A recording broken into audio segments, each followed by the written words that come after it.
காலத்தின்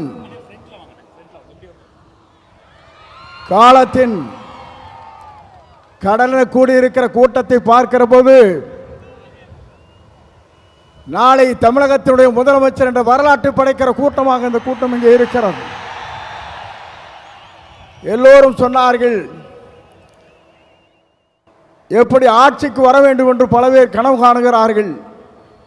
ஆனால் தமிழ்நாட்டு மக்களை பொறுத்தவரையிலும் நாளை தமிழ்நாட்டை ஆளப்போவது புரட்சி தளபதி தான்.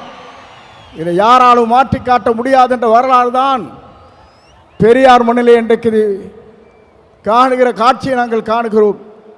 சமுதாயம் என்பது தந்தை பெரியார் அவர்கள் குறிப்பிட்டதைப் போல ஏழை மக்களுடைய கண்ணீரை தீர்ப்பதற்கு ஒரு நல்ல தலைமை வேண்டும் என்று பல நாட்களாக மக்களுடைய கனவு இன்றைக்கு நிறைவேற்றப்பட்டிருக்கிறது. மிக விரைவிலேயே தான் அந்த கனவு என்பது எல்லோரும் கூடுவார்கள், கூட்டம் கூடும், கலைந்து போகும். ஆனால் நம்முடைய கூட்டத்தை பொறுத்தவரையிலும் எதிர்கால தமிழகத்தை உருவாக்க இருக்கிற வெற்றி கழகத்துடைய தலைவர் அவருடைய